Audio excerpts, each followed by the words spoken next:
नमस्कार, मैं हूं आपके साथ नम्रता शर्मा।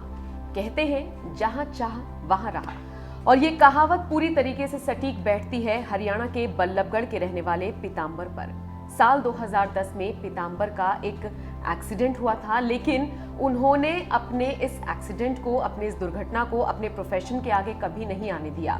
दरअसल जिस वक्त उनका एक्सीडेंट हुआ उस वक्त वो ट्रक ड्राइविंग का काम करते थे, लेकिन इस एक्सीडेंट के दौरान उनका एक हाथ डॉक्टरों को काटना पड़ा था। अब जरा सोचिए, अगर किसी की एक उंगली में चोट भी लग जाए तो वो शख्स कितना ज्यादा परेशान हो जाता है और चीजें कितनी ज्यादा भयावह उसको नजर आती है कि मैं अपने हिसाब से कैसे काम करूंगा, भाई मेरी उंगली में चोट है।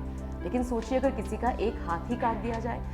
उस दौर को अब लगभग देखिए 10 साल बीत चुके हैं और आज के वक्त में भी पीतांबर एक अच्छी खासी जिंदगी जी रहे हैं, और वो इसलिए क्योंकि उन्होंने अपने काम को कभी नहीं छोड़ा, वो लगातार मेहनत करते रहे। हाँ, वो बात अलग है कि वो जो ट्रक ड्राइविंग का काम करते थे, इस एक्सीडेंट की वजह से पीतांबर को ये ट्रक ड्राइविंग छोड़नी पड़ी। लेकिन उसके बाद उनके सामने 2 वक्त की रोजी रोटी का संकट खड़ा हो गया। पीतांबर ने हार नहीं मानी और उन्होंने एक बिरयानी शॉप पर काम करना शुरू कर दिया। दिन में वो इस बिरयानी शॉप पर काम करते थे और सोचिए एक हाथ से ही वो अपने सारे काम को निपटाते थे और इतनी स्वादिष्ट बिरयानी बनाते थे कि जिसकी दुकान पर वो काम करते थे उसकी सेल में भी इजाफा हुआ था। कई सालों तक यहाँ पर काम करने के बाद अब चूंकि देखिए महंगाई का दौर है, तो सिर्फ एक वक्त पर इस तरह से काम करके गुजारा चलाना पीतांबर के लिए भी मुश्किल था। तो उन्होंने सोचा क्यों ना रात में मैं अपना ही कोई फास्ट फूड कॉर्नर खोल लूं।